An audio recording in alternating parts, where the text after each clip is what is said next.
Shoe0nHead went to the TPUSA conference. Of course, that's the right-wing conference with, Charlie Kirk and all these weirdos. So there's this thing there called the free speech ball. And the idea was, hey, we believe in free speech unlike these dumb lefties, and so we're going to let you come and write whatever you want on this ball. Anything's allowed. Anything. So I want to show you what she wrote on it. She wrote, I like how it's in a much bolder marker than everything else, Socialism rocks.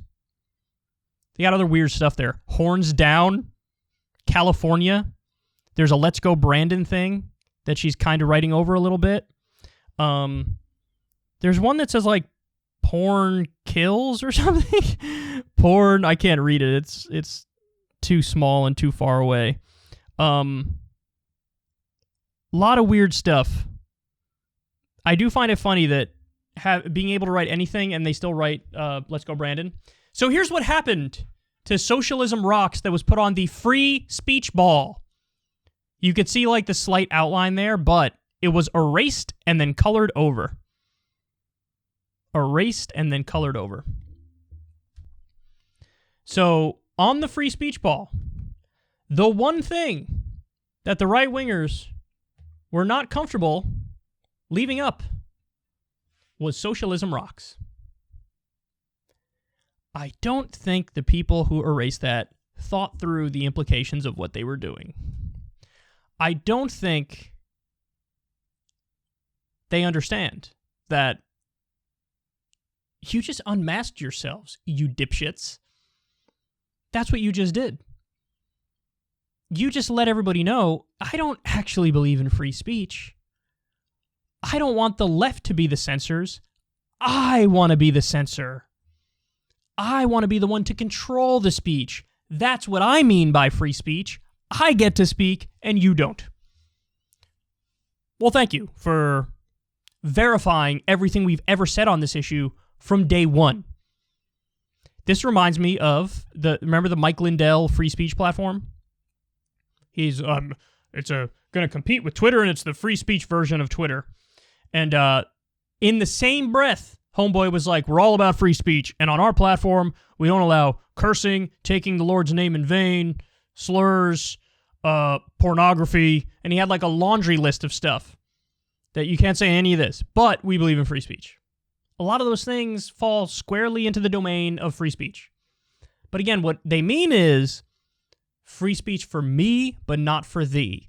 A lot of times when the right melts down and talks about free speech, they want to be allowed to get away with saying things that are untrue without you correcting them and saying, hey, you're factually wrong. Here's why. And they want to run away from the consequences of saying incorrect things, provably, demonstrably, verifiably incorrect things. Now, I'm on the side of let them say it, but then let people respond too. And I'm not on the side of deplatforming or censorship or whatever, but that's part of dialogue. And oftentimes the free speech blanket is thrown over just basic dialogue stuff where people want no pushback at all to anything they say. And just this notion in general that, the right likes to think we're the pro-free speech people and we're the anti-cancel culture people. And it's the original cancel culture was when the Dixie Chicks basically lost their career because they dared to say, we're against George Bush and we hate the Iraq War. And you would think they came out for pedophilia with the reaction. They were mega canceled. How many examples? I ran through the list the other day in the Donald Trump Jr. segment, but there was a movie called The Hunt that was pulled because conservatives were offended by it. Roy Moore sued Sacha Baron Cohen because Sacha Baron Cohen made a politically incorrect joke where he used a pedo detector on Roy Moore. By the way, Roy Moore lost that lawsuit and was laughed out of the courtroom. Trump sued Bill Maher over a joke. Emily Wilder was fired by the AP because she used to do pro-Palestine activism. Colin Kaepernick lost his job because he kneeled. Gwen Berry turned away from the American flag, and the right wanted her kicked off the Olympic team. Lil Nas X came out with the Satan shoes, and you had North Dakota Governor Kristi Noem come out and say he should be canceled for this. Meanwhile, that person proclaims to be the most anti-cancel culture. Brandy Love, a porn star, was kicked out of CPAC. Chapo Trap House was banned on Reddit. Antifa was banned on Twitter. Never mind the anti-BDS laws in this country that literally crack down on free speech. Never mind the anti-protest laws in over 20 Republican states where if you're protesting for things that they disagree with, they literally want to criminalize it. Don't tell me you're in favor of free speech and then act like you act because you're not in favor of it. You just want to be the censor. And there's the best example of it here. You couldn't get a more black and white, cut and dry situation. Socialism rocks on a free speech ball, and they're like, everything can stay except for that. Except for that. The thought that makes me giggle more than anything else is that as they're erasing it, they literally have no clue that they're totally destroying their own worldview, undermining their own argument, exposing themselves as colossal hypocrites who really believe in nothing that they say they believe in. They're just gleefully like, of course this shouldn't be allowed, but everything else, allow it. I'm sure if somebody wrote the N-word on there, they'd be like, cool. But socialism rocks? No. Got to get rid of that. Says a lot, doesn't it?